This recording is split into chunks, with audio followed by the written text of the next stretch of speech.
BJP ने जलाया कांग्रेस का घोषणा इस हफ्ते ये देश है हमारा में दो दिग्गज मेहमानों का होगा आमना सामना यानी फेस ऑफ।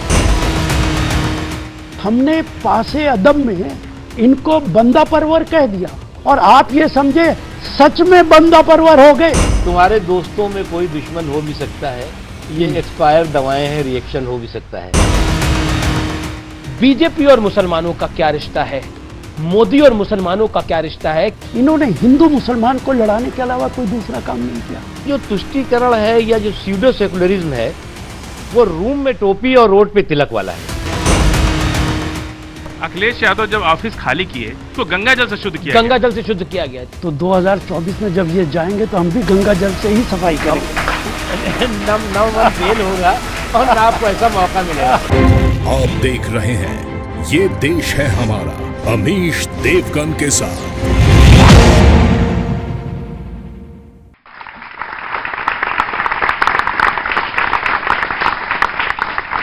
नमस्कार व्यूअर्स, आप देख रहे हैं वीकेंड का सबसे भरोसेमंद कार्यक्रम ये देश है हमारा। और इस हफ्ते ये देश है हमारा में दो दिग्गज मेहमानों का होगा आमना सामना यानी फेस ऑफ। आज हमारे साथ दो ऐसे दिग्गज चेहरे होंगे जो आमतौर पर टेलीविजन डिबेट में नहीं दिखते, लेकिन इनके बयान सियासत की सुर्खियां बनते हैं। लंबे अरसे से इनका टीवी स्क्रीन पर आमना सामना नहीं हुआ है, यानी आज का ये कार्यक्रम बेहद जोरदार होने वाला है, क्योंकि एक तरफ हमारे साथ दो दिग्गज चेहरे होंगे तो दूसरी तरफ सियासत भी सातवें आसमान पर पहुंच गई है। विपक्ष यूनाइटेड ऑपोजिशन वाले मिशन में उलझा था। 28 दल साथ मिलकर मोदी सरकार को निपटाने का ब्लूप्रिंट बना रहे थे, लेकिन इसी बीच वन नेशन वन इलेक्शन पर सियासत में तलवार खिंच गई।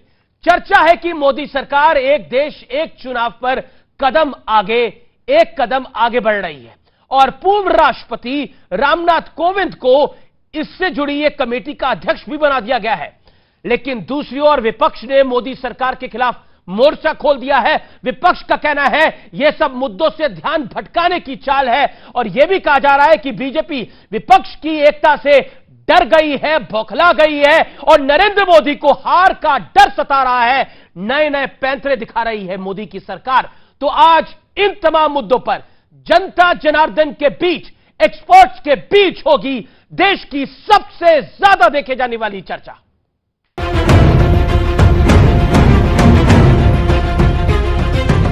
मुंबई में विपक्ष मोदी को हराने के लिए महामंथन में जुटा था। इसी बीच खबर आ गई कि मोदी सरकार ने एक देश एक चुनाव की तरफ कदम बढ़ा दिया है, जिसके बाद सियासी महासंग्राम छिड़ गया।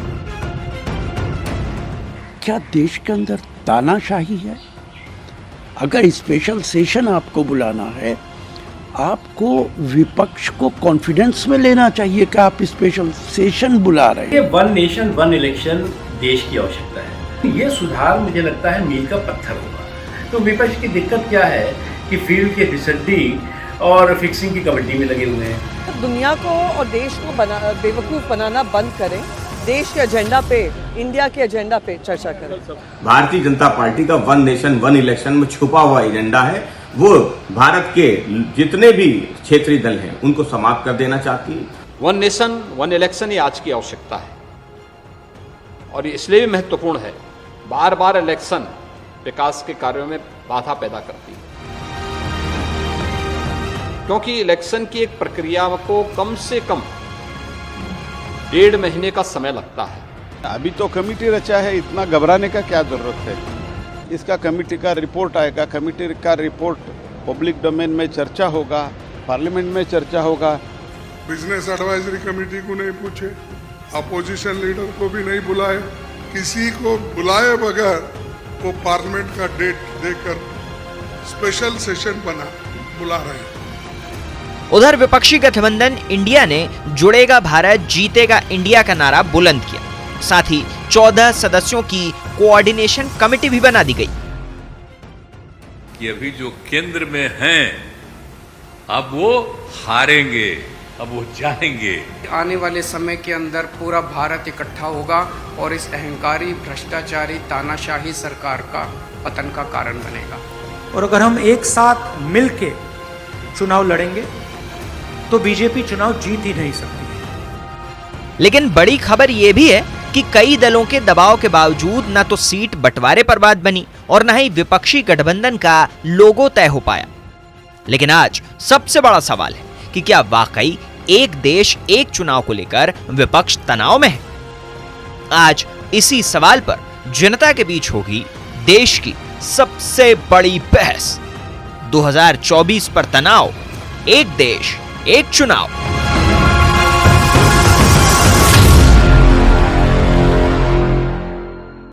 और चलिए सीक्रेट खोल ही देते हैं। हमारे साथ आज कौन है? मेरे साथ मंच पर है, जोरदार तालियों से अभिनंदन करिए, पूर्व कैबिनेट मंत्री मुख्तार अब्बास नकवी का, भारतीय जनता पार्टी के वरिष्ठ नेता है। जोरदार तालियों से अभिनंदन करिए कांग्रेस पार्टी के वरिष्ठ नेता राशिद अल्वी जी का। आप तमाम लोगों का अभिनंदन है। मेरे साथ संजय राणा है, राजनीतिक विश्लेषक, विनीत जिंदल है, राजनीतिक विश्लेषक, फजील अहमद है, राजनीतिक विश्लेषक, और सैयद जवाद है। तो जोरदार तालियों से इनका भी अभिनंदन है, और जनता जनार्दन जोरदार तालियों के साथ आपका भी अभिनंदन है। तो इस बड़े कार्यक्रम में बड़े मुद्दे पर आपका स्वागत है। और शुरुआत अल्वी साहब आपसे करते हैं। यूनाइटेड ऑपोजिशन है एक तरफ, और दूसरी तरफ वन नेशन वन इलेक्शन की बात हो रही है। आपने तो सीधा बयान दे दिया कि नरेंद्र मोदी तुगलकी फरमान लेकर आए हैं, क्यों? भारत सरकार को और मोदी जी को प्रधानमंत्री बने जी 9.5 साल हो गए। वन इलेक्शन वन नेशन आज याद आ रहा है आपको 6 महीने पहले? और यह भी चर्चा है, अभी ये यकीन के साथ नहीं कहा जा सकता कि इस 5 दिन के पार्लियामेंट के सेशन के अंदर प्रधानमंत्री कौन सा कानून बनाएंगे। कल से सारा मीडिया परेशान है, सारे अपोजिशन के लोग इस बात को नहीं जानते। हद ये है, बीजेपी का कोई नेता नहीं जानता है कि इस सेशन के अंदर होने वाला क्या है। लेकिन आपने तुगलक कह दिया। नहीं, तुगलक इसलिए कह दिया कि प्रधानमंत्री की आदत है वो पूरे देश को सस्पेंस में रखते हैं। नोटबंदी करेंगे, रात को 8 बजे के बाद आके ऐलान कर देंगे नोटबंदी है सुबह से, किसी को नहीं मालूम। अचानक आए, लोग परेशान हो गए, गर्मी का वक्त है, सैकड़ों लोग लाइन में लगे, कितने लोग मारे गए। कोविड का वक्त आया, अचानक आए, ऐलान कर दिया पूरा देश बंद है, मजदूर किसान सड़कों पे चला जा रहा है। वो तस्वीरें आज भी आंखों के सामने आती हैं तो तकलीफ होती है। अब बिल्कुल अचानक 5 दिन का स्पेशल सेशन है। सेशन पहले भी हुए हैं, ऐसा नहीं है कि पहली बार हो रहा है। स्पेशल सेशंस पहले भी हुए हैं, 2 बार या 3 बार। जी। अपोजिशन को कॉन्फिडेंस में लिया जाता है, अपोजिशन से बात की जाती है कि हम किस लिए बुला रहे हैं। आप अपोजिशन तो छोड़िए, अपनी पार्टी के लोगों को एतमाद में नहीं ले रहे कि आप सेशन के अंदर कानून कौन सा पास करेंगे। कोई कहता है वीमेन रिजर्वेशन आ रहा है, कोई कहता है कि यूनिफॉर्म सिविल कोड आ रहा है। आपको क्या लगता है? देखिए, मैं कोई एस्ट्रोलॉजर नहीं हूं जी, मैं तो सिर्फ इतना कह सकता हूं कि ये लोकतंत्र को कमजोर कर रहे हैं। आप ये तो तानाशाही की तरफ जा रहा है। आप कैसे अचानक ये बात कह सकती हैं? मैं देखता हूं पार्लियामेंट की कार्रवाई, जो चेयर पे बैठे होते हैं वहां एक पैनल होता है जब स्पीकर नहीं होते। तो मैं इस बार देख रहा था कि पैनल पे हमारे मेरठ के एमपी बैठे थे, हमारे दोस्त हैं वो न जब कहते हैं कि those who are in favour say yes, those who are against say noes, इससे पहले के एमपीज यस और नोज बोले वो खुद बोल देते थे I think I have it, I have it, I have it, आप बिल पास हो गया। जी, ये एक ना दाएं देख रहे हो, ना बाएं देख रहे हो, ना आवाज सुन रहे हो, और एकदम कह दे रहे हो कि कानून पास हो गया। लोकसभा में नंबर भी इनका काफी बड़ा है, 300 के पार। इसका मतलब ये हरगिज नहीं है कि आप कन्वेंशन को ये बिल्कुल इंपॉर्टेंट है। हाँ। ये आपके पास नंबर है, आपके पास संख्या बल है, आपके पास ताकत है, आपके पास रसूख है। ये कह रहे हैं कि लेकिन हमारे पास अब सारा विपक्ष एक साथ है, और अखिलेश यादव ने बोला जो 14 में आए थे वो 24 में जाएंगे, ये लिख के ले लो, लिख के ले लो, लिख के ले लो। देखो, एक बात अमीश जी बहुत साफ है कि जो लोग फील्ड में फिसड्डी हैं वो फिक्सिंग की कबड्डी में लगे हुए हैं। जो फील्ड के फिसड्डी अगर फिक्सिंग की कबड्डी में लगेंगे तो उनको 24 में 440 वोल्ट का झटका लगने वाला है, एक चीज। दूसरी जो अभी राशिद भाई ने बहुत इंपॉर्टेंट बात कही कि साहब किसी को पता नहीं, किसी को, तो राशिद भाई आप तो बहुत मतलब बहुत काबिल व्यक्ति हैं, तो एक बहुत अच्छा सा शेर है, लिहाज आंख का रिश्तों का डर नहीं होता जब एक शख्स के हाथों में घर नहीं होता। तो यहाँ आपके समय में क्या था, कैबिनेट डिसीजन बाद करती थी, अमीश देवगन जी को पहले पता लग जाता था। प्राइम मिनिस्टर ऑफिस जो है वो कोई चीज फैसला बाद में करता था, मीडिया और सड़क पे बाद में पहले पता लग जाता था। तो जो उस समय सरकार का एक रोब था, इकबाल था, वो इकबाल पूरी तरह से धूल धूसरित हो गया था। लेकिन आपने इकबाल कुछ ज्यादा कर दिया है कि आपके नेताओं को भी नहीं पता होगा। नहीं, इसलिए दूसरी चीज जो आपने कहा, अचानक बिल्कुल चोरी चोरी चुप्पे चुप्पे नहीं हुआ। जब देश ने नरेंद्र मोदी जी को 2014 में जनादेश दिया जी, उसके बाद 2015 में, उस समय मैं पार्लियामेंट्री अफेयर मिनिस्ट्री का काम देख रहा था, उस समय प्रधानमंत्री जी का, मोदी जी का ये आग्रह था कि हमें देश को एक देश एक चुनाव की दिशा में आगे ले जाना चाहिए जी। उस समय, उस बार जो है, उसी वक्त जो है वो चुनाव आयोग को सरकार की तरफ से अनुरोध गया कि चुनाव आयोग एक देश एक चुनाव की दिशा में कदम उठाए और तैयारी करे और क्या करना है सरकार को वो बताए। दूसरी एक इंपॉर्टेंट चीज आपको समझना होगा जी जी कि आज जो है वो देश का में जो है चुनाव का मकड़ जाल है। कहीं पर कारपोरेशन का चुनाव हो रहा है, पंचायत के चुनाव हो रहा है, असेंबलीज के चुनाव हो रहे हैं, विधान परिषदों के चुनाव हो रहे हैं। ये बात सही है कि 2000 लगभग 77 तक ज्यादातर एक देश एक चुनाव वाला विधानसभा और लोकसभा हुआ करते थे। बाद में जो है वो कई कारण आए, कई वजह आई जिससे कि बिखर गया जी। लेकिन आज ये देश की जरूरत है कि जहां देश कई चुनाव सुधार देखे हैं, उसमें इस चुनाव सुधार की देश को बहुत ही सख्त जरूरत है। ठीक है, ये आपने एक इंपॉर्टेंट बात रखी है। मैं विनीत जिंदल का रुख करता हूं। विनीत जिंदल, सवाल आपका, एक छोटा सा सवाल राशिद अल्वी के लिए। सर, मेरा राशिद जी सवाल आपसे ये है कि एक देश एक चुनाव, अभी आपने बोला कि ये बहुत जल्दी से एक आ गया, लेकिन जहां तक हम सब लोगों की नॉलेज है, पार्लियामेंट के अंदर भी इस चीज के ऊपर बात हुई है और लॉ कमीशन ने अपनी एक डिटेल रिपोर्ट दी है, उसके अंदर पॉस और कॉन्सिक्वेंसेस दोनों लिखे हैं। अगर उस चीज के ऊपर चर्चा होती है और लागू होता है सही समय से और सही टाइम से, तो मुझे लगता है कि इसके अंदर कोई ऑब्जेक्शन किसी को होना नहीं चाहिए। तो कांग्रेस पार्टी को इस चीज से क्या ऑब्जेक्शन है? अगर देश की अर्थव्यवस्था के अंदर वजन कम होता है, सिक्योरिटी इश्यूज कम होते हैं, तो इस चीज को अगर आगे बढ़ाया जाए तो विपक्ष को क्या प्रॉब्लम है? अच्छी चीज है जी। मैंने ये बात कही नहीं कि हमें एतराज है, हमें बिल्कुल एतराज नहीं।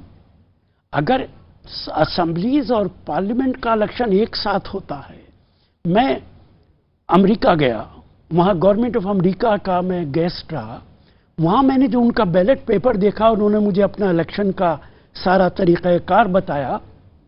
प्रेसिडेंट के इलेक्शन के साथ साथ सेनेटर का भी होता है, लोअर हाउस का भी होता है, मेयर का भी होता है, सारे इलेक्शन एक बैलेट पेपर पे। बल्कि वो बैलेट पेपर अगर आप कहते तो मैं ले आता, यहाँ पे आपको दिखाता, इतना बड़ा बैलेट पेपर है, हमें कोई एतराज नहीं। लेकिन हमें तो ये पता ही नहीं है कि वन नेशन वन इलेक्शन की सूरत क्या होगी, उसका ब्लूप्रिंट क्या है, वो कानून क्या है।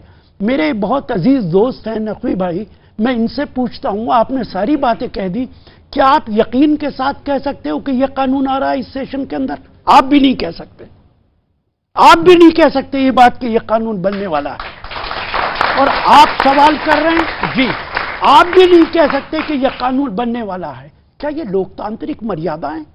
क्या आप पूरे देश को अंधेरे में रखना चाहते हैं? क्या इस देश का 145 करोड़ आबादी के देश का फैसला एक आदमी करेगा कि वो जो मर्जी आए करे? आप ब्लूप्रिंट लाते, आप उस कमेटी तो बनाई है, कमेटी तो बनाई है रामनाथ कोविंद जी की अध्यक्षता में, तो अभी बनाई है। इसके अंदर कोई अपोजिशन का आदमी मौजूद है क्या?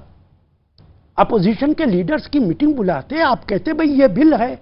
ऑपोजिशन के लीडर तो मुंबई में मीटिंग कर रहे हैं। तो आज ही के दिन मीटिंग करना था क्या आपको? 2 दिन पहले कर लेते, 2 दिन बाद में कर लेते। आप सारे अपोजिशन को बुलाते, आप कहते कि देश के हित में ये है और इस तरीके का ब्लूप्रिंट है। आपकी क्या राय है? सैयद जवाद एक सवाल पूछना चाहते हैं, क्या सवाल है सैयद जवाद? मुख्तार साहब, क्या यह बात सच नहीं कि इंडिया अलायंस के मद्देनजर देखते हुए एनडीए जो है, भारतीय जनता पार्टी घबरा गई है, क्योंकि 2 ही बैठक के अंदर 200 रुपए सिलेंडर के दाम कम होना, तीसरी बैठक के अंदर इस तरीके का ये लेकर के आना, मध्य प्रदेश, राजस्थान, छत्तीसगढ़ में भारतीय जनता पार्टी की स्थिति अच्छी नहीं, कर्नाटक चुनाव हारने के बाद और हिमाचल चुनाव हारने के बाद स्थिति क्या है, क्या ये सब देखते हुए आप ये नहीं कह सकते हैं कि देश की जो स्थिति बन रही है भारतीय जनता पार्टी के लिए हालात बहुत मुश्किल हैं? और अपनी बात एक शेर से मुकम्मल करता हूं कि चलते हैं दबे पांव के कोई जाग ना जाए, गुलामी के असीरों की यही खास अदा है, और होती नहीं जो कौम हक बात पे यकजा, उस कौम का हाकिम ही फकत उसकी सजा है। क्या हम उस तरफ नहीं बढ़ रहे हैं जिस तरफ चाइना बढ़ रहा है? जी, आपने बड़ा आरोप लगाया, आपने बोला हम उस तरफ तो नहीं बढ़ रहे जहां चाइना बढ़ रहा है। देखो एक बात बताए, हम एक तरफ एक देश एक चुनाव की बात कर रहे हैं और आप कह रहे हैं कि उस तरफ तो नहीं बढ़ रहा है जिस तरफ चाइना बढ़ रहा है, तो आप खुद ही विरोधाभासी सवाल कर रहे हैं। मैं उस पर इतना ही कहूंगा कि आज की तारीख में न डरने की जरूरत है न किसी को डराने की जरूरत है, क्योंकि नरेंद्र मोदी जी के काम की गिनती ने जो सो कॉल्ड अभी गठबंधन बन रहा है उसका गणित बिगाड़ दिया है। और अगर गणित बिगड़ जाता है तो फिर इसी तरह की बातें गलतफहमियां होती हैं, क्योंकि इस पूरे के पूरे गठबंधन में ख्वाहिशें एक है लेकिन खानदान अनेक, हजारों ख्वाहिशें ऐसी कि जिस हर ख्वाहिश पे दम निकले, बहुत निकले मगर अरमान फिर भी मेरे कम निकले। लेकिन आप कह रहे हैं खानदान अनेक है, आपकी बात मान ली, खानदान अनेक है, लेकिन उनका एजेंडा एक है कि इस बार किसी कीमत पर मोदी ना आए। क्या करिएगा? देखिए उनका एजेंडा बिल्कुल हो सकता है। क्या है कि परिवार कह रहा है कि हम मोदी को हटाएंगे, पब्लिक कह रही है मोदी को लाएंगे। अब दिक्कत यह है कि पब्लिक की बात देश मानेगा या परिवार की मानेगा, तो अब ये पब्लिक वर्सेस परिवार होने वाला है। जी जी, अलवी साहब एक इसमें मैं सवाल जोड़ रहा हूं।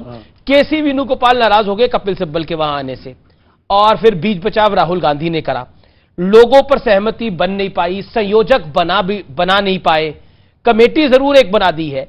क्या आपको लगता नहीं है बड़े सारे विरोधाभास हैं? देखिए नहीं, इसमें कोई विरोधाभास नहीं है। अब हम लोग यहाँ एक प्रोग्राम कर रहे हैं, अगर बगैर बुलाए कोई आएगा तो आप क्या करेंगे? आप कहेंगे ना भाई मीटिंग हो जाए उसके बाद बात करेंगे, तो कपिल सिब्बल बेकार बुलाए पहुंच गए और बिना बुलाए मेहमान। और दूसरी बात मैं ये कहूंगा आपसे कि ऐसा नहीं है कि अपोजिशन पहली बार इकट्ठा हो रहा है। जी, 77 में भी इकट्ठा हुआ था, जनसंघ ने तो अपने आप को मर्ज कर दिया था। आपको याद होगा मुरारजी देसाई, चौधरी चरण सिंह, अटल जी, अडवाणी साहब, सबने मिलकर एक पार्टी बना ली थी, एक साथ मिलकर चुनाव लड़ा था। और जब वाजपेयी जी प्रधानमंत्री बने तो 28 पार्टीज की सरकार थी, एक दो पार्टी की नहीं थी, 28 पार्टीज की सरकार थी जिसके प्रधानमंत्री अटल जी थे। तो ये कोई पहली बार नहीं, पर उनके नेता अटल जी थे तभी सरकार चल भी पाई। देखिए इस बार नेता नहीं है। देखिए ये जो आपका सवाल है ये अपोजिशन भारतीय जनता पार्टी और मीडिया उठा रहा है कि उनका कोई लीडर नहीं है। देश का प्रधानमंत्री कौन होगा जब पार्लियामेंट के मेंबर चुन के आएंगे तो ये भी तय हो जाएगा। आपसे मैं एक सवाल करता हूं जी, अटल जी प्रधानमंत्री थे, चुनाव हुआ 2004 का, अपोजिशन का प्रधानमंत्री का नाम कौन सा था? कोई नहीं था। आपने सोचा भी नहीं होगा कि डॉक्टर मनमोहन सिंह देश के प्रधानमंत्री बन जाएंगे, किसी ने नहीं सोचा। 10 साल प्रधानमंत्री रहे, ये अहमियत नहीं रखता है कौन प्रधानमंत्री होगा। ये तो बीजेपी उठाती है कि हमारे पास मोदी है, देश आप को तो अधिकार कौन है? देश को तो अधिकार है, जिन 145 करोड़ लोगों की आप बात करें तो उनको तो अधिकार है कि मोदी के सामने कौन होगा। मोदी के सामने अखिलेश होंगे, अरविंद केजरीवाल होंगे, उद्धव ठाकरे होंगे, ममता बनर्जी होंगी, राहुल गांधी होंगे, मल्लिकार्जुन खड़गे होंगे या राशिद अलवी होंगे। देखिए जनता कोई ये सवाल नहीं कर रही है, तो मीडिया सवाल कर रहा है। जनता कहां पूछ रही है? जनता को तो आपने इस हालत में कर दिया है कि उसे खाने के लिए रोटी नहीं है, वो तो भूखे पेट हैं। कहां की बात कर रहे हैं आपके? जनता पूछ रही है। महंगाई आसमान छू रही है, पेट्रोल डीजल की कीमत आपने 100 रुपए कर दी है। और जब पूछा जाता है बीजेपी से, उन्हीं नेताओं से जो डीजल पेट्रोल की कीमत बढ़ती थी तो शोर मचाते थे, आज सब खामोश बैठे हैं। जी जी, अंतरराष्ट्रीय ये बगल वाले शोर बहुत मचाते थे, डेली प्रदर्शन करते थे, ये नकवी जी भी करते थे। देखिए अपनी पार्टी को रिप्रेजेंट कर रहा है, मैं किसी को जाती तौर पे नहीं कहूंगा, सवाल ही मैंने तो देखिए कहते हैं अंतरराष्ट्रीय बाजार के अंदर कीमतें बढ़ रही हैं। अंतरराष्ट्रीय बाजार में आज ये बच्चे बैठे हैं, इंटरनेट पे देख लें, $80 पर बैरल क्रूड ऑयल की कीमत है।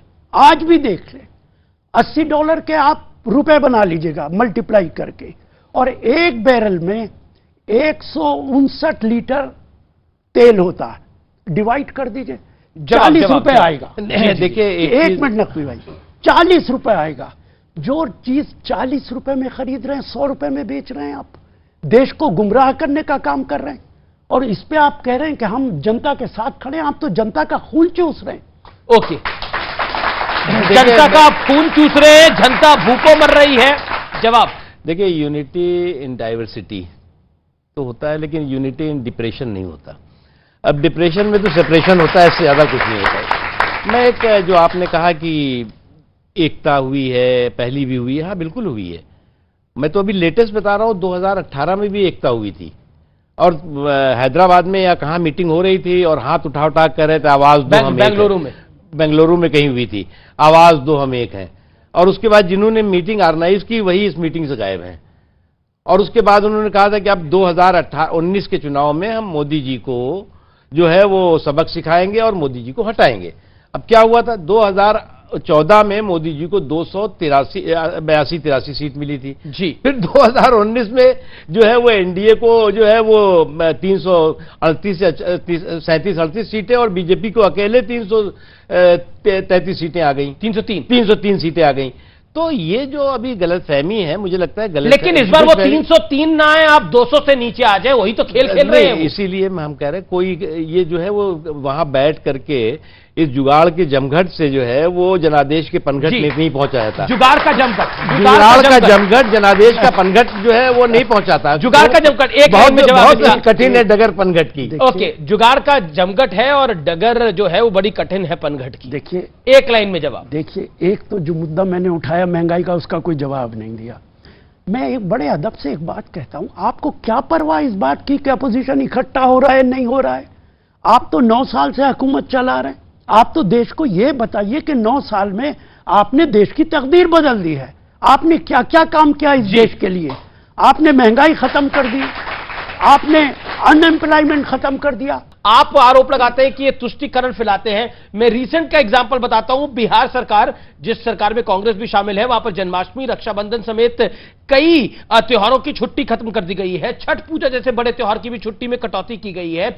गिरिराज सिंह आपके मंत्री हैं, उन्होंने बयान दिया। अश्विनी चौबे आपके मंत्री हैं, उन्होंने जवाब दिया। रविशंकर प्रसाद आपके फॉर्मर मिनिस्टर हैं, उन्होंने बयान दिया कि यह सब कुछ तुष्टीकरण की वजह से हो रहा है। और कितने लंबे लंबे उनके बयान आए हैं, मैं सारे पढ़ के तो आपको नहीं बता सकता, लेकिन क्या कहना चाहते हैं आप? देखिए, तुष्टीकरण इस देश की बहुत बड़ी समस्या रही है जी। और मैं जो तुष्टीकरण की जब बात कर रहा हूं, तो तुष्टीकरण में इन्होंने क्या किया कि वोट तो ठोक में लिया, लेकिन लोगों का विकास जो है फुटकर में भी नहीं किया। वोट ठोक में और विकास फुटकर में भी नहीं। आज जो है वो नरेंद्र मोदी जी ने इन 9-9.5 सालों में सांप्रदायिक वोटों की ठेकेदारी को समावेशी विकास में हिस्सेदारी से ध्वस्त किया है। और आज समाज का कोई हिस्सा ये नहीं कह सकता कि वो विकास के इस सफर का समानता से और सफलता के साथ हम सफर नहीं है, चाहे वो कोई भी क्षेत्र हो, हर क्षेत्र में। और जहां तक सवाल है बयान या बयान बहादुरी का, तो वो तमाम तरह के लोग होते हैं, बयान देते हैं, लेकिन उन बयानों के आधार पर अगर आप गिनती करेंगे तो ऐसे लोगों की गिनती आप ऐसे गिनती आप मुझे सवाल पूछना पड़ा आपसे। हाँ, नहीं, तुष्टीकरण जो है वो कहना कोई तुष्टीकरण नहीं, और भी उन्होंने बड़ी सारी बातें बोली। कई चीजें हो सकती हैं, मैं कई चीजें ऐसी हो सकती हैं जिससे ना पार्टी सहमत होती है, ना प्राइम मिनिस्टर साहब सहमत होते हैं। उन्होंने सार्वजनिक रूप से कई बार कहा है, लेकिन हम कोई डंडा लेकर के डेमोक्रेटिक सिस्टम में चल रहे हैं।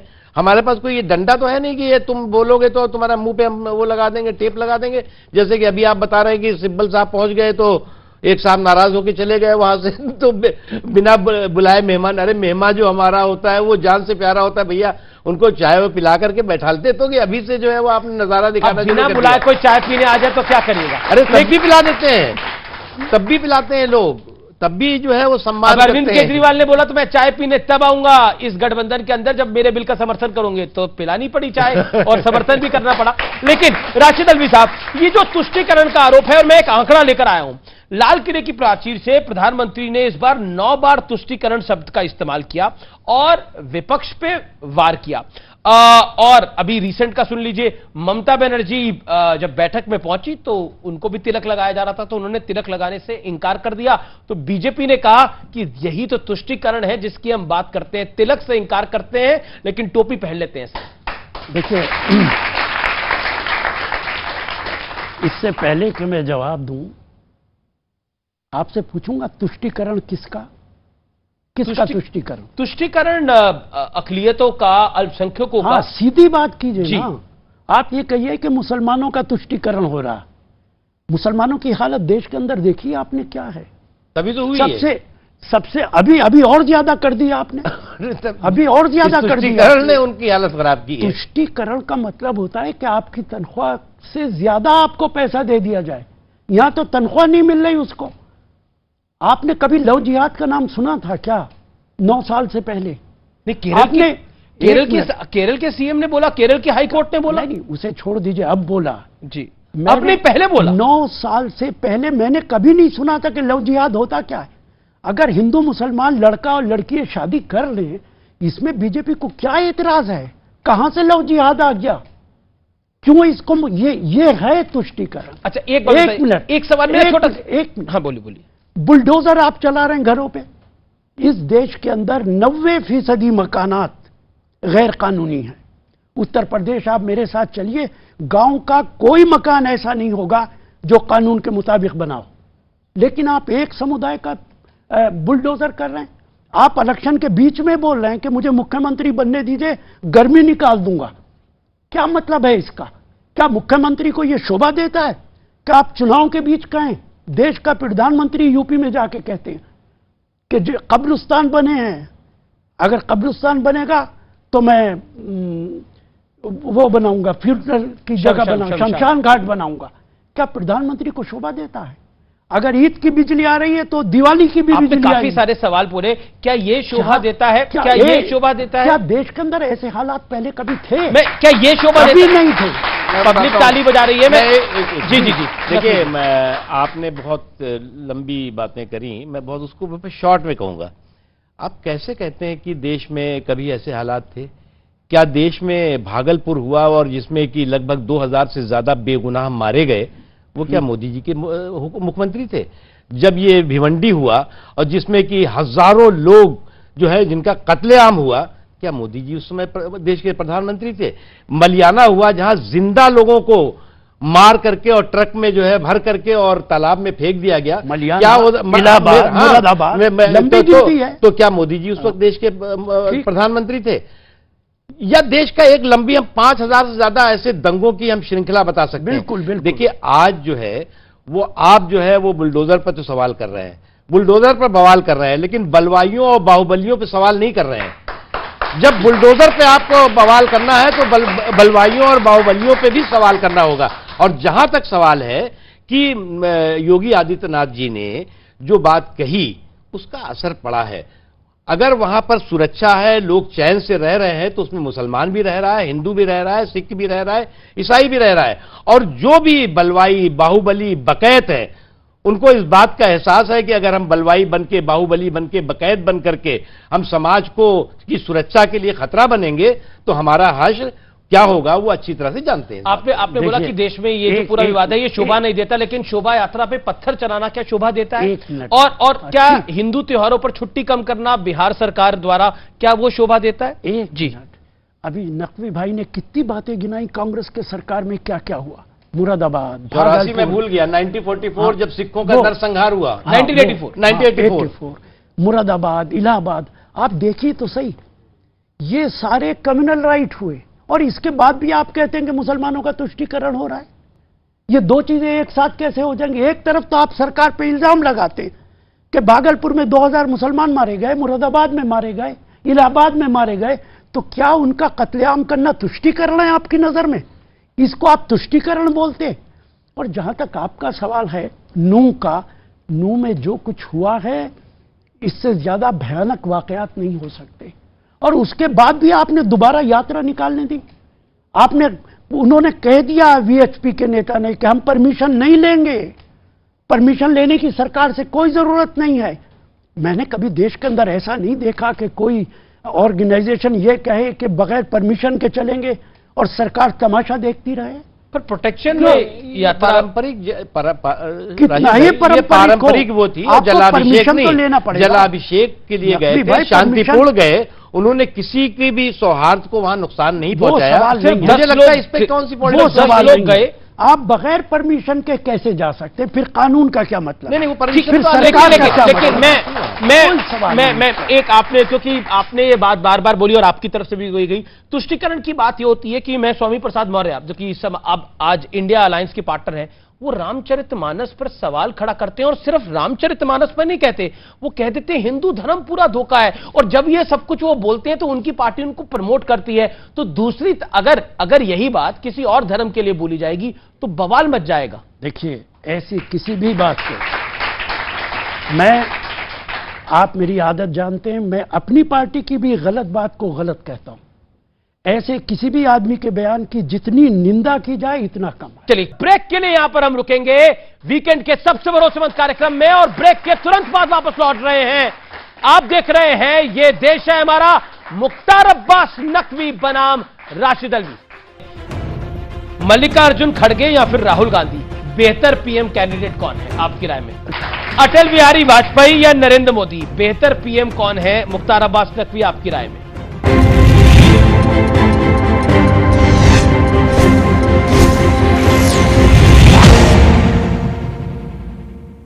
घोषणा पत्र की जलाई प्रांतियां, छत्तीसगढ़ सरकार के 36 वादों पर साधा निशाना।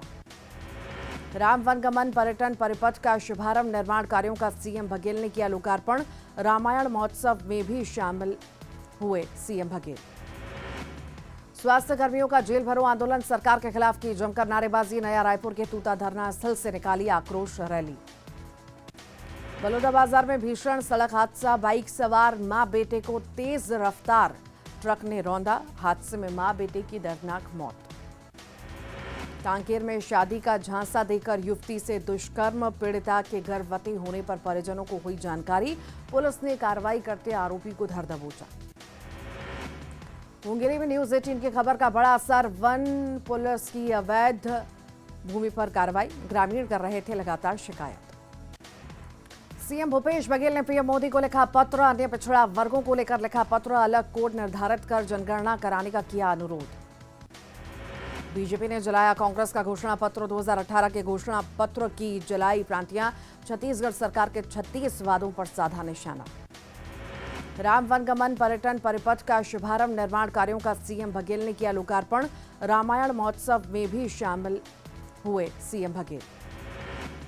स्वास्थ्य कर्मियों का जेल भरो आंदोलन, सरकार के खिलाफ की जमकर नारेबाजी। नया रायपुर के तूता धरना स्थल से निकाली आक्रोश रैली। बलौदाबाजार में भीषण सड़क हादसा, बाइक सवार मां बेटे को तेज रफ्तार ट्रक ने रौंदा, हादसे में मां बेटे की दर्दनाक मौत। कांकेर में शादी का झांसा देकर युवती से दुष्कर्म, पीड़िता के गर्भवती होने पर परिजनों को हुई जानकारी, पुलिस ने कार्रवाई करते आरोपी को धर दबोचा। मुंगेरी में न्यूज 18 की खबर का बड़ा असर, वन पुलिस की अवैध भूमि पर कार्रवाई, ग्रामीण कर रहे थे लगातार शिकायत।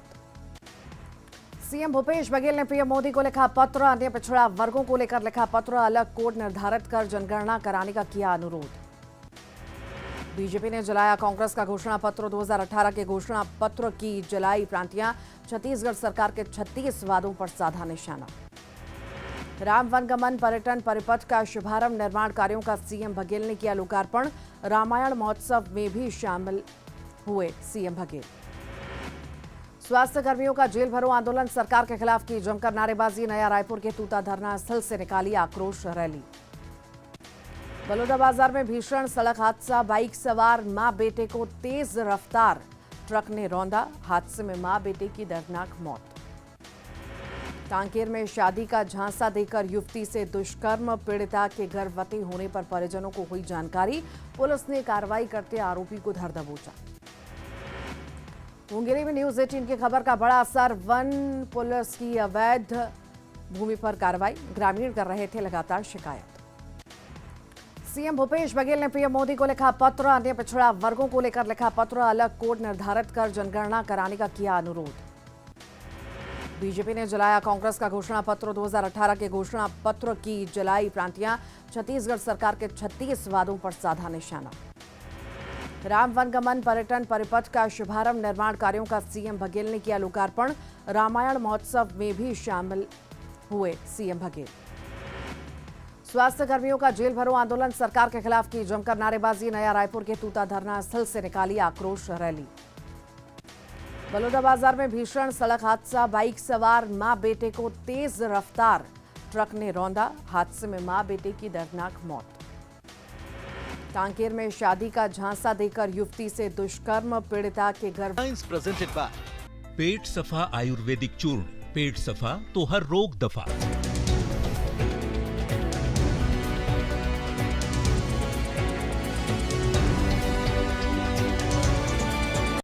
हेडलाइंस प्रेजेंटेड बाय पेट सफा आयुर्वेदिक चूर्ण, पेट सफा तो हर रोग दफा। जनों को हुई जानकारी, पुलिस ने कार्रवाई करते आरोपी को धर दबोचा। मुंगेरी में न्यूज 18 की खबर का बड़ा असर, वन पुलिस की अवैध भूमि पर कार्रवाई, ग्रामीण कर रहे थे लगातार शिकायत। सीएम भूपेश बघेल ने पीएम मोदी को लिखा पत्र, अन्य पिछड़ा वर्गों को लेकर लिखा पत्र, अलग कोड निर्धारित कर जनगणना कराने का किया अनुरोध। बीजेपी ने जलाया कांग्रेस का घोषणा पत्र। 2018 के घोषणा पत्र की जलाई प्रांतियां, छत्तीसगढ़ सरकार के 36 वादों पर साधा निशाना। राम वनगमन पर्यटन परिपथ का शुभारंभ, निर्माण कार्यों का सीएम बघेल ने किया लोकार्पण। रामायण महोत्सव में भी शामिल हुए सीएम बघेल। स्वास्थ्य कर्मियों का जेल भरो आंदोलन, सरकार के खिलाफ की जमकर नारेबाजी। नया रायपुर के तूता धरना स्थल से निकाली आक्रोश रैली।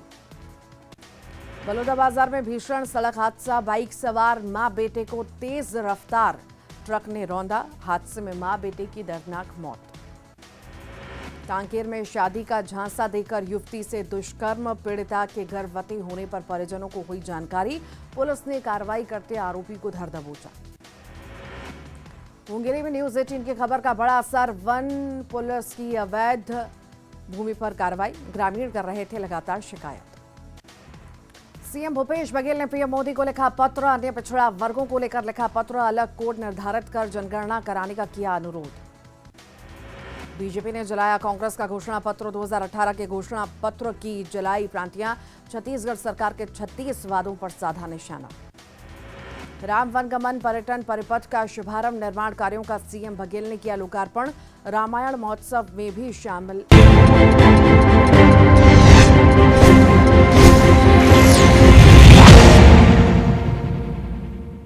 वेलकम बैक व्यूअर्स, आप देख रहे हैं वीकेंड का सबसे भरोसेमंद कार्यक्रम ये देश है हमारा। राशिद जी, अभी मैं आपको सुन रहा था, काफी कांग्रेस के नेता भी बार बार ये बातें उठाते हैं कि बेरोजगारी और महंगाई बहुत इस गवर्नमेंट में बढ़ गई है। मैं दो तथ्य रख रहा हूं, उस पर जरा थोड़ा सा मेरे ऊपर प्रकाश उस पर जरूर डालिएगा। जब अटल बिहारी वाजपेयी 2004 में थे तो गैस सिलेंडर जो था नॉन सब्सिडी वाला 287 रुपए का था, और 1 मई 2014 को, यानी आपकी गवर्नमेंट थी उस समय, 900 सर मैं आ रहा हूं सर, 928 रुपए का हो गया। 1 जनवरी 2014 को 1241 रुपए का हो गया। आज तो घट करके 900 रुपए हो गया। तो महंगाई आपके जमाने में कितनी बड़ी थी? तकरीबन 197%। मैं पेट्रोल पे आता हूं। आप अटल बिहारी वाजपेयी जब थे तकरीबन 34 रुपए का पेट्रोल था, जब छोड़ के आप गए तो 72 रुपए का था। इन्फ्लेशन कितना हुआ? 75%। आज कितना यूपी का रेट? नोएडा में हम सब बैठे 96 रुपए का, तकरीबन 32%। तो महंगाई कहां बढ़ी हमें ये बता दीजिए। तीसरा प्रश्न, आप जब बेरोजगारी की बात करते हैं, मैं आंकड़ा दे रहा हूं, आपने बहुत अच्छा 5.5 का आंकड़ा दिया, मैं 1991 से आंकड़ा दे रहा हूं। 5.60 1991 में थी, आज का देख लीजिए। और अटल बिहारी वाजपेयी जब साहब थे तो 3.38 थी। तो बेरोजगारी किसके राज में बढ़ी और किसके राज में नहीं बढ़ी, इस पे थोड़ा सा प्रकाश डाल दीजिए। देखिए, आप ठीक जी, आपको कुछ अंदाजा है कि जब यूपीए की सरकार थी तो अंतर्राष्ट्रीय बाजार में एक 135 डॉलर चला गया था। एक मिनट, 135 127 ही माने लेता हूं। तब पेट्रोल हम किस भाव दे रहे थे? नहीं 72 रुपीज का पेट्रोल था। 72 रुपीज का पेट्रोल जब आपकी सरकार गई है। तो 72 चलिए मैं मान गया, आपकी मान गया। हम 72 रुपए में पेट्रोल दे रहे थे और अंतर्राष्ट्रीय बाजार में 130 था। आज अंतर्राष्ट्रीय बाजार में 80 है और आप 100 रुपए दे रहे हैं। आपको फर्क नजर नहीं आ रहा? देखिए, दूसरी बात, आज सवाल ये नहीं है कि हमने क्या किया। ये राजनीति के अंदर मुकाबला नहीं होता कि कांग्रेस ने ये किया तो हम ये कर रहे हैं। हमने कुछ गलतियां की हैं बेशक, तभी तो हम सरकार से बाहर बैठे। मुझे ये कहने में कोई तकल्लुफ नहीं है कि हमारी गलतियां ना होती तो ये सरकार में नहीं आते, लेकिन आज तो ये सरकार में है। आज तो हमें इनसे पूछना है।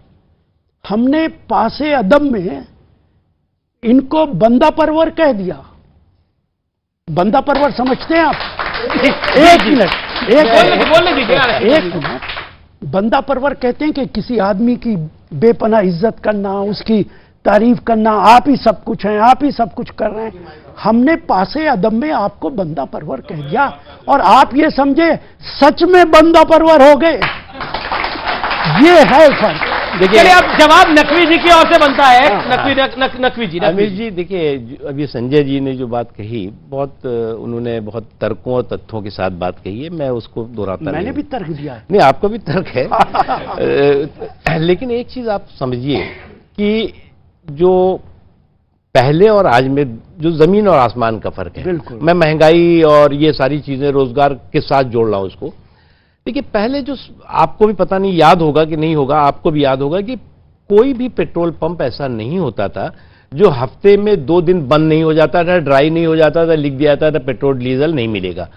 उसके बाद 4 दिन के बाद जो है वो लंबी लंबी क्यू लगती थी और लोग जो है, जिनको जो है वो 10 लीटर चाहिए होता था, 20-25 लीटर डलवा लेते थे कि कहीं भैया कल ये पेट्रोल पंप जो है बंद ना हो जाए। जो ये किल्लत दिखाई गई, एक आर्टिफिशियल जो क्राइसिस हुई की गई, वो सिर्फ जो है वो जमाखोरी, मुनाफाखोरी और काला बाजारियों को मदद करने के लिए की। नरेंद्र मोदी जी के समय में किसी भी, चाहे राशन हो, चाहे तेल हो, चाहे बिजली हो, चाहे और भी जरूरी चीजें हो, उसमें किल्लत नहीं होनी पाई। कहीं पर किसी तरह को लोगों को परेशानी नहीं होने पाई। दुनिया के संकट, दुनिया के कंटक, दुनिया की भारत की या दुनिया की शताब्दी की सबसे बड़ी आपदा के बावजूद भी हमारा देश मजबूत भी रहा, महफूज भी रहा। और आज हमारे देश की अर्थव्यवस्था को जब लोग पूरा दुनिया आंक रहा है तो कह रहा है कि भारत सबसे तेजी से उभरती हुई इकोनॉमी है।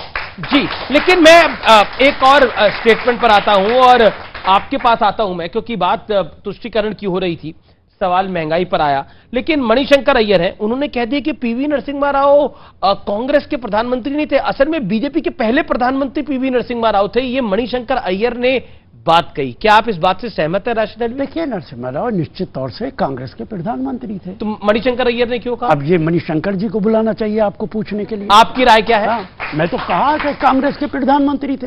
मैं तो आंध्रा से राज्यसभा का मेंबर रहा हूं और जब नरसिम्हा राव जी की डेथ हुई है तो सारे एमपीज हम आंध्रा के इकट्ठा हुए थे, उनको वहां ले जाया गया था हैदराबाद में फ्यूनरल के लिए। तो वो कांग्रेस के प्रधानमंत्री थे। और उसके बाद मणिशंकर अय्यर ने कहा कि पाकिस्तान के खिलाफ सर्जिकल स्ट्राइक अगर हो सकती है तो बातचीत करने में हमारी हिम्मत क्यों नहीं होती? देखिए अभी जी, एक चीज देखिए आप, इस दौरान हमने एक चीज बहुत महसूस की है। जब भी देश का डेवलपमेंट, डिग्निटी मतलब बढ़ती है तो इस डिफाल्टर डायनेस्टी का जो है वो फितूर भी, और डिफाल्टर डायनेस्टी कौन? तो सभी को मालूम है। तो इसलिए आपको मैं इसलिए कह रहा हूं कि 2-3 आपको घटना दूंगा मैं कि अभी तो G20 हो रहा है। अब ये चाहे देश से चाहे विदेशी रूट से ये सरकार को या भारत की धाक और धमक को धूमिल करने की धूर्ता कर रहे हों, लेकिन 2015 में जब हमारे देश में 54 अफ्रीकी देशों के राष्ट्राध्यक्ष हमारे देश में थे, हमारे लिए बहुत गर्व का विषय था। तो उस वक्त क्या हो रहा था? उस वक्त हो रहा था कि अवार्ड वापसी अभियान, भारत तेरे टुकड़े होंगे। उसके अलावा पूरे देश दुनिया को बताया जा रहा था कि इनटॉलरेंट कंट्री है, असहिष्णु कंट्री है। मैं बहुत लंबी श्रृंखला नहीं लूंगा, बहुत हुई ये घटनाएं। जब ट्रंप साहब इस देश में आए भारत में और वो तमाम देश के दौरे कर रहे थे, तमाम आर्थिक तमाम पहलुओं पर चर्चा हो रही थी, तो उस वक्त 2020 में क्या हुआ?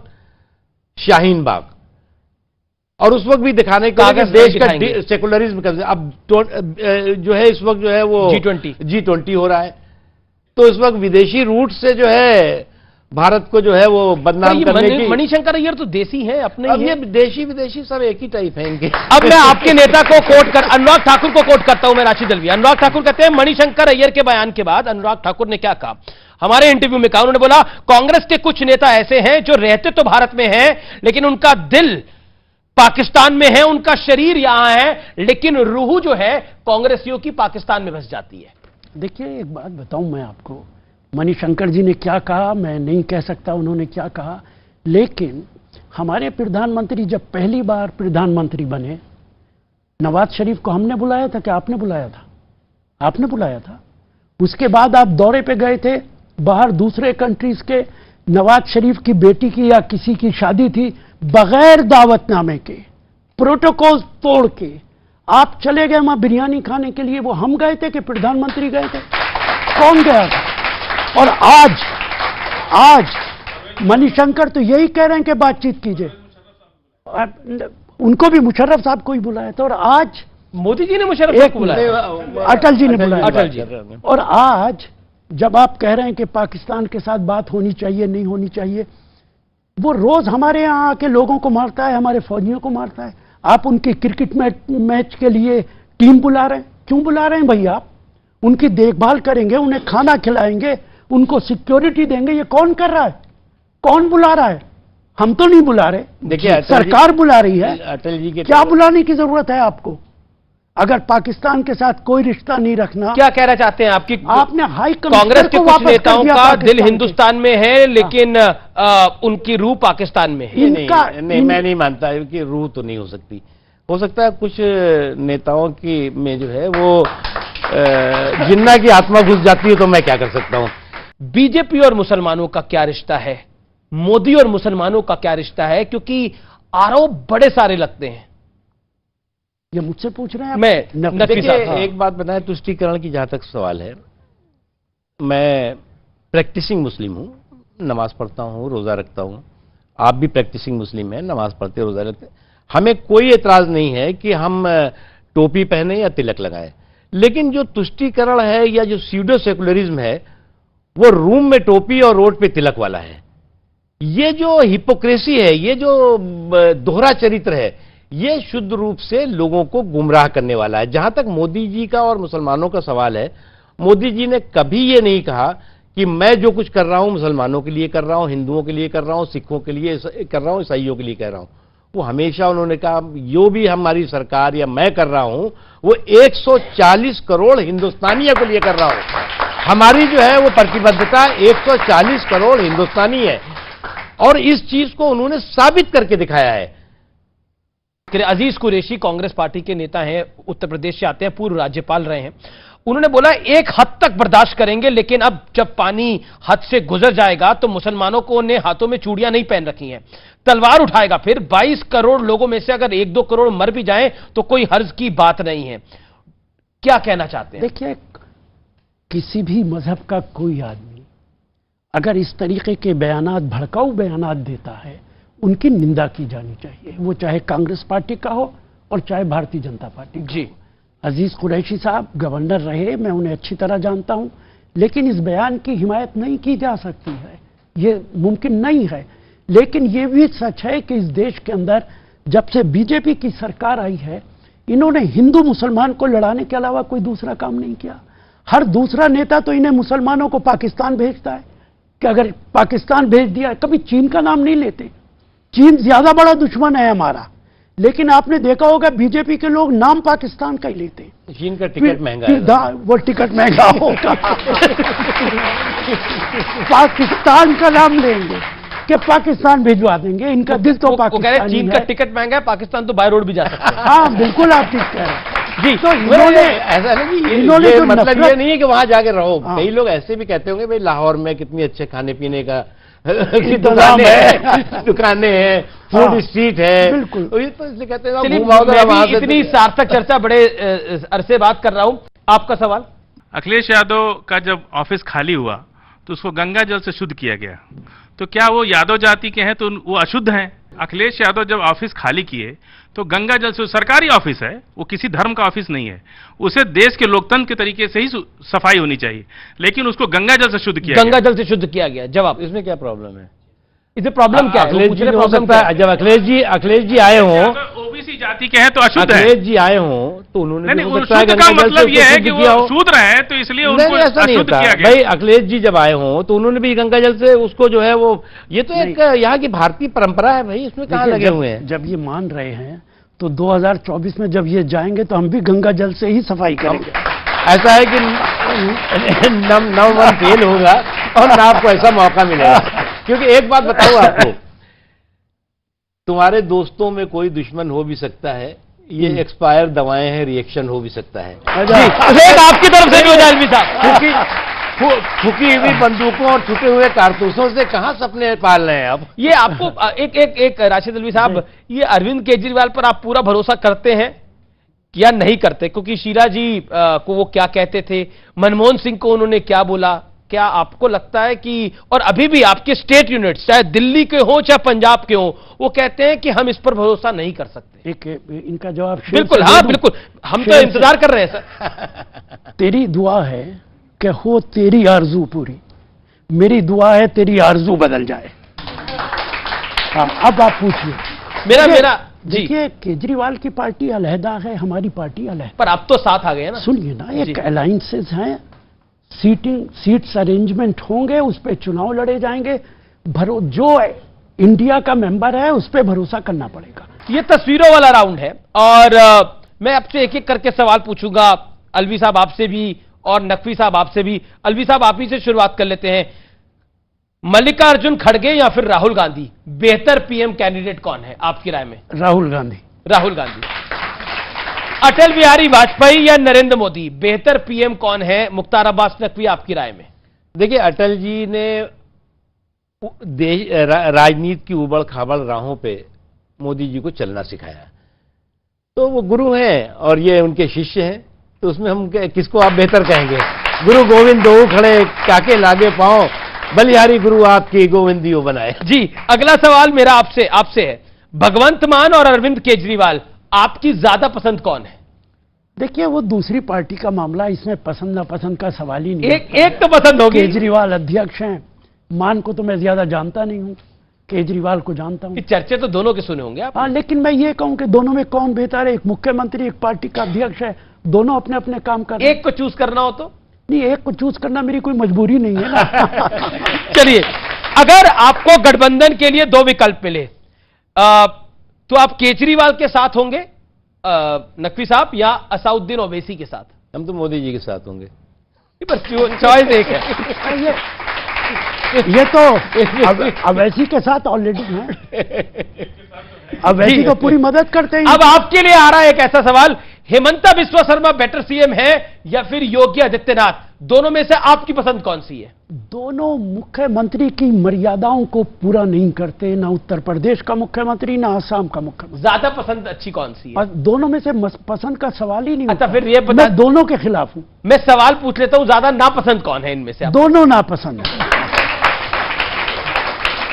अगला सवाल आपके लिए, चीन और पाकिस्तान में बेहतर पड़ोसी कौन है? देखिए, ऑफ कोर्स जो है वो पाकिस्तान जो है वो अगर सुधर जाए और इस आतंक के अखाड़े से जो आफत है वो बंद हो जाए तो पाकिस्तान सबसे बेहतर है। वो कह रहे चीन का टिकट महंगा है। चलिए, बढ़ता हूं मैं आगे और आपसे, गिरिराज सिंह और साध्वी प्रज्ञा, इन दोनों में से ज्यादा सेकुलर आपको कौन लगता है? राष्ट्रीय एक भी सेकुलर नहीं इनमें, एक भी नहीं है। गिरिराज तो रोज पाकिस्तान भेजते हैं, अब उनकी तो जबान, अल्फाज कम निकलते हैं, जहर ज्यादा निकलता है। तो ज्यादा कॉम्युनल कौन है आपकी राय में? दोनों कॉम्युनल। दोनों कॉम्युनल है। आपसे सवाल है मेरा, आजम खान और इमरान प्रतापगढ़ी में से ज्यादा सेकुलर कौन होगा नकवी साहब? अब भाई ऐसा है कि कम्युनलिज्म का सर्टिफिकेट ये दे सकते हैं, लेकिन सेकुलरिज्म का सर्टिफिकेट तो हम नहीं बांटेंगे। चलिए, बिल्कुल आखिरी सवाल, और ये दोनों के लिए, आप दोनों के लिए एक ही सवाल है। इंडिया गठबंधन, और अलवी साहब, इंडिया गठबंधन आ रहा है और कह रहा है कि हम आएंगे सामने और मोदी को हरा देंगे, क्या आपको लगता है? देखिए, मैं कहूंगा कि इंडिया गठबंधन आ रहा है, मोदी जी को नहीं हराएंगे, हम एनडीए को हराएंगे। एनडीए को हराएंगे? एनडीए को हराएंगे। पर एनडीए का चेहरा तो मोदी है। हाँ, तो जो भी दिखेगा। तो आपको लगता है कि इस बार गेम खराब हो सकता है? देखिए, डिवाइडेड इंडिया, अगर 1 वर्सेस 1 रहा तो देखिए, डिवाइडेड इंडिया फिर डैश डैश कर रखा है इन्होंने, और यूनाइटेड इंडिया, ये फर्क है। दूसरी चीज ये कि इनका 3D फार्मूला है, या तो सत्ता डायनेस्टी के साथ जानी चाहिए, या डिक्टेशन की होनी चाहिए, या डेपुटेशन की होनी चाहिए। क्योंकि मोदी जी ने डायनेस्टी, डिक्टेशन और डेपुटेशन वाली सत्ता का बंटाधार कर दिया है, और आज जो है वो डिटर्मिनेशन और डेवलपमेंट का जो है वो युग चल रहा है। तो इसलिए मुझे नहीं लगता है कि ये तो सपने देखने में किसी को बुराई नहीं है, क्योंकि इनकी दिक्कत ये है कि सपने एक और मुंगेरी अनेक। तो अब उसका क्या? चलिए, बहुत बहुत शुक्रिया आप दोनों का। आप दोनों हमारे मंच पर आए, आपने अपनी बात रखी, और तमाम एक्सपर्ट्स का भी बहुत बहुत शुक्रिया, जनता जनार्दन का भी बहुत बहुत शुक्रिया। तो आज के खास एडिशन में इतना ही। एक सार्थक, हर मुद्दे पर हमने चर्चा करने का प्रयास किया है। हमें लगता है हमारा प्रयास आपको जरूर अच्छा लगेगा। फिलहाल इतना ही। नमस्कार।